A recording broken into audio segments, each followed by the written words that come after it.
चलें जी, हम इसको समराइज करते हैं। इनकम फ्रॉम सैलरी, जब ये रिसेंट कंप्लीट किया, जो सैलरी है वो हमारी हमेशा टैक्स होती है रिसीट बेसिस के ऊपर। क्या हमेशा रिसीट बेसिस के ऊपर टैक्स होगी? The answer is no. इसकी एक्सेप्शन होती है, ये अप्रूवल बेसिस के ऊपर भी टैक्स हो सकती है। अप्रूवल बेसिस पर टैक्स कैसे होगी या कैसे कब होगी? अप्रूवल बेसिस पर टैक्स उस वक्त होगी जब आप इसको एरियर्स में रिसीव कर रहे हो और उसको टैक्स करने के लिए आपको कमीशन का अप्रूवल चाहिए। उसके बाद रिसीट क्या होता है? इसका एक निमोनिक याद करवाया था, MAC। एम से मेड अवेलेबल, ए से एक्चुअली पेड और पी से paid on behalf of employ था। तो ये इसका निमोनिक रिसीट की डेफिनेशन डन। उसके बाद हमने सैलरी को देखा था, सैलरी की डेफिनेशन थी वो हमने देखी थी, और इसकी पूरी डेफिनेशन इस वक्त आपको ट्री की फॉर्म में नजर आ रही है कि salary include basic salary, commission, bonus, over time allowances, perquisites, profit in lieu of salary. इसके अलावा retirement benefits and employ share scheme ये इसमें शामिल होती है, और टैक्स फ्री सैलरी भी इसमें शामिल आ रही है। इसके अलावा एक होती है डायरेक्टरशिप फी। अगर आप बोर्ड ऑफ मीटिंग अटेंड करते हैं और आप किसी कंपनी के डायरेक्टर हैं, तो आपको उसकी मीटिंग अटेंड करने की फी मिलती है। वो जो फी मिलती है वो आपकी सैलरी का पार्ट बनती है, वो आपकी इनकम फ्रॉम सैलरी में ऐड हो जाती है। ये पॉइंट लेक्चर में प्रीवियस डिस्कस नहीं था, बिकॉज वहां पर डिस्कस करना रेलिवेंट नहीं था। छोटा सा पॉइंट है, बस जहन में याद रखिएगा कि डायरेक्टरशिप फी जब आपको रिसीव होती है वो आपकी सैलरी का पार्ट बन जाती है। उसके बाद बेनिफिट्स आपके पास दो तरह के होते हैं, अलाउंसेस की फॉर्म में मिलते हैं, परक्विजिट्स की फॉर्म में मिलते हैं। अलाउंसेस नॉर्मली फिक्स होते हैं, टोटल टैक्सेबल होते हैं।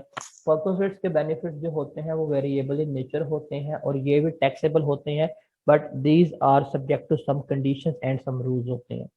अगर हम अलाउंसेस की बात करें तो वो तमाम अलाउंसेस जो आपको प्राइवेट पर्पज के लिए मिलते हैं, जिसका आपको पर्सनल बेनिफिट हो रहा हो, वो आपके टोटली टैक्सेबल होते हैं।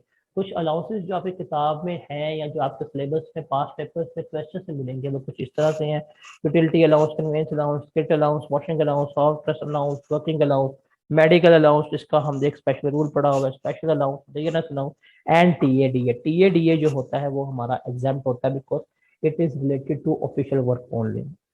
और मेडिकल अलाउंस का याद रखना, तो मेडिकल अलाउंस जब भी मिलता है 10% तक बेसिक सैलरी का एग्जाम्प्ट होता है। लेकिन अगर मेडिकल अलाउंस मेडिकल फैसिलिटी के साथ मिले और फैसिलिटी अंडर द कॉन्ट्रैक्ट हो तो मेडिकल अलाउंस हमारा टोटल टैक्सेबल होता है। तो कुछ अलाउंसेस जो थे उसकी बात होगी। उसके बाद पर्क्स, पर्क्स जो होते हैं हमारे वो वेरिएबल बेनिफिट्स होते हैं। अगर प्राइवेट बेनिफिट्स मिल रहे हैं टोटली टैक्सेबल होते हैं। कुछ पर्क्स की हमने डिटेल में डिस्कशन की थी, जैसे अगर आपको कन्वेंस दे दी जाती है, मोटर व्हीकल प्रोवाइड की जाती है, तो उसका तीन ट्रीटमेंट होते हैं, तीन पॉसिबिलिटीज है। आपको बिजनेस यूज के लिए दिए जाते हैं, आपको पर्सनल यूज के लिए दिए जाते हैं, आपको प्राइवेट यूज के लिए दिए जाते हैं। अगर आपको बिजनेस यूज के लिए दिए जाए कोई मोटर व्हीकल, उसका कोई बेनिफिट नहीं होता, उसका कोई ट्रीटमेंट नहीं होता। अगर आपको प्राइवेट यूज के लिए दी जाए तो उसका 10% लेते हैं कॉस्ट, और अगर बहुत पर्पज के दी जाए तो हम उसका 5% लेते हैं। और पॉसिबिलिटीज होती है, कंपनी ने अगर गाड़ी परचेज की हो तो उसकी कॉस्ट का हम 10% या 5% लेंगे। अगर कंपनी ने गाड़ी लीज पे ली हो तो हम उसकी फेयर मार्केट वैल्यू का 10% या 5% ले रहे होंगे।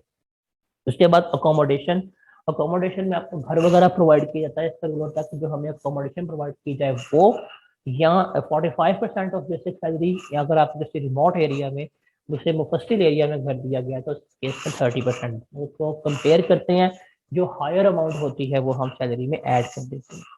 उसके बाद द मोस्ट इंपॉर्टेंट लोन पड़ा, लोन टेकन फ्रॉम एम्प्लॉय होना चाहिए। अगर बेंचमार्क रेट से कम हो या इंटरेस्ट फ्री हो उसका बेनिफिट होता है। बेनिफिट कैसे कैलकुलेट करते हैं? बेंचमार्क रेट का और इंटरेस्ट रेट का गैप लेते हैं और जो बेनिफिट होता है सैलरी में ऐड कर देते हैं। फॉर्मूला आपके सामने आ रहा है कि जो 10% बेंचमार्क रेट है माइनस जिस परसेंटेज के ऊपर आपने लोन लिया होगा, उसको लोन की अमाउंट से मल्टीप्लाई करेंगे, आपको इंटरेस्ट बेनिफिट मिलेगा, वो सैलरी में ऐड हो जाएगा। और जो आप इंटरेस्ट रेट लेते हैं वो आपका हमेशा बेंचमार्क रेट से कम होना चाहिए। अगर बेंचमार्क रेट से ज्यादा होगा कोई बेनिफिट नहीं होगा। लोन में कुछ एक्सेप्शन कि अगर लोन अगर आपका 1 मिलियन तक हो या 1 मिलियन से कम हो, कोई बेनिफिट नहीं, कोई ट्रीटमेंट नहीं। और दूसरी थी कि अगर एम्प्लॉय खुद अपना बेनिफिट वेव ऑफ कर दे, उसके बिहाफ पे लोन ले रहा हो, तो जैसे प्रोविडेंट फंड का इंटरेस्ट माफ कर देते हो, उसके बदले में लोन लेते हो, तो वो एग्जाम्प्ट होता है। उसके बाद मेडिकल फैसिलिटी दो तरह की होती है, अंडर द कॉन्ट्रैक्ट एग्जाम्प्ट होती है, not under the contract taxable होती है। अगर हम मेडिकल फैसिलिटी के मजीद डीप एनालिसिस करें, अगर medical facility under the contract हो और मेडिकल अलाउंस साथ दिया जाए तो मेडिकल फैसिलिटी एग्जेम्प्ट होती है। लेकिन subject to some conditions like वो आईडी कार्ड का और अटेस्टेशन वगैरह का मैटर होता है, डिस्कस किया हुआ लेक्चर्स में डिटेल में। मेडिकल अलाउंस जो होती है वो हमारा टोटली टैक्सेबल होता है अगर साथ मिल रहा है, और अगर नॉट अंडर द कॉन्ट्रैक्ट हो तो उसकी डिटेल हमने डिस्कस कर ली हुई। अगर हमें एसेट ट्रांसफर कर दिए जाएं या एसेट्स यूज के लिए प्रोवाइड किए जाएं, उसका भी हमने ट्रीटमेंट देखा था कि अगर हमें एसेट ट्रांसफर किए जाएं तो जब ट्रांसफर किया जाएगा उस दिन की उस एसेट की फेयर मार्केट वैल्यू उसके बदले में जितने मैंने पेमेंट की होगी वो लेस करेंगे, और जो बेनिफिट होगा वो सैलरी में ऐड हो जाएगा। उसके अब अलावा अगर हमें सिर्फ इस्तेमाल करने के लिए दिए गए हैं और वापस ले लिए जाएंगे तो उसका ट्रीटमेंट क्या होगा। अगर कंपनी एसेट रेंट पे लेती है, कंपनी ने एसेट खुद ओन नहीं किया, कंपनी ने खुद किराए पे लिया और वही एसेट मुझे दे दिया, जैसे जनरेटर लिया किराए पे वही आगे मुझे प्रोवाइड कर दिया, तो कंपनी अगर उस जनरेटर का रेंट पे कर रही होगी तो वो रेंट वगैरह मेरी सैलरी में ऐड कर दिया जाएगा, बिकॉज इट वॉज एज्यूम कि कंपनी ने वो जनरेटर जो रेंट पे लिया है वो मेरे लिए ही लिया है। दूसरा होता है कंपनी के अपने ओन्ड एसेट हो, अगर कंपनी के अपने ओन्ड एसेट हो वो मुझे इस्तेमाल करने के लिए दिए जाएं तो हम उसके डिप्रिसिएशन जो होती है वो सैलरी में ऐड कर देते हैं। उसके अलावा प्रॉफिट इन जो सैलरी में हमने तीन चीजें पढ़ी थी, जैसे एम्प्लॉय एग्रीमेंट में लाने के लिए कंसिडरेशन वगैरह पे की जाती है, जिसमें 3 पॉइंट्स होते हैं, उसको आप एग्रीमेंट में लाने के लिए कुछ अमाउंट पे करते हैं। एक अच्छा एम्प्लॉय है, एक अच्छा बंदा है, मतलब मेहनती है, आप समझते हैं वो वैल्यू एडिशन होगी कंपनी के लिए आपकी। आप उसको कहते हैं हमारे पास आ जाओ, वो कहते हैं मैंने नहीं आना, आप उसको लालच देते हैं कि तू सैलरी ले लेकिन हम तुझे अपने पास आने पे 3-4 लाख देंगे, वो 3-4 लाख देंगे वो उसकी सैलरी में ऐड हो जाएगा। इसके अलावा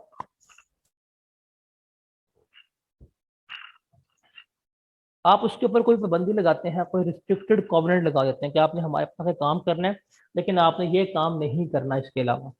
लाइक आप एक वीडियो एडिटर हैं, आपने हमारी वीडियो एडिटिंग करनी है लेकिन अपना यूट्यूब चैनल नहीं खोलेंगे, तो आप इस तरह की रिस्ट्रिक्शन लगाते हैं, वो रिस्ट्रिक्शन मानता है, उसके बदले में आप उसको पे कर रहे होते हैं, ये भी बेनिफिट सैलरी में ऐड होगा। या कोई भी कंडीशन लगा देना, कुछ भी उसको काम कहना, उसकी पेमेंट करना, वो इसमें ऐड होगा।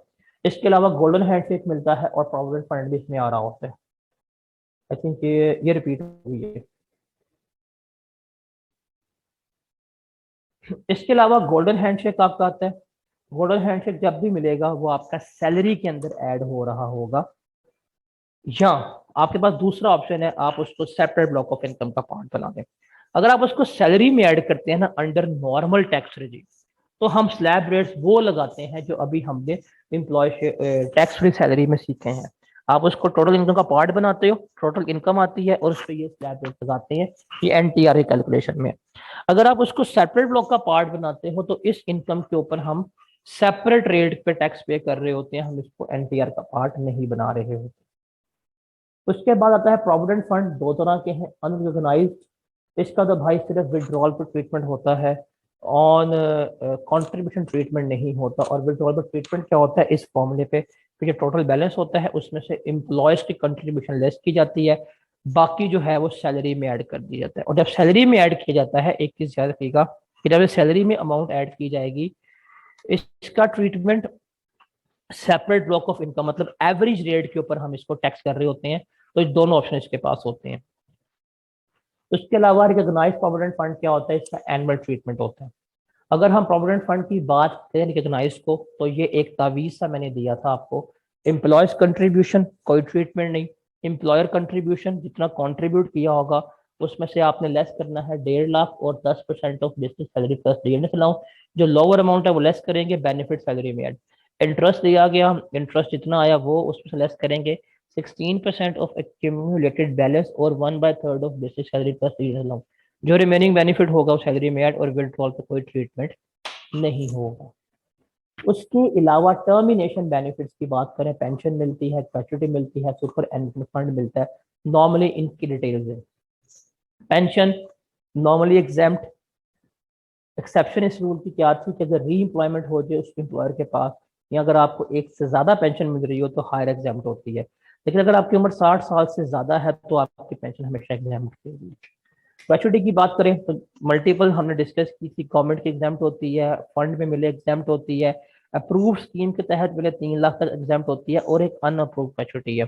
अनअप्रूव्ड ग्रेचुइटी को जितनी अमाउंट मिल रही है वो हम वो लेते हैं, उसमें से फिर हम कुछ एग्जाम्पशन अप्लाई करते हैं। वो एग्जाम्पशन क्या होती है, 75,000 और 50% of the amount receive which ever is lower, हम उसको एग्जाम्प्ट कर देते हैं, लेस कर देते हैं, रिमेनिंग ऐड कर देते हैं।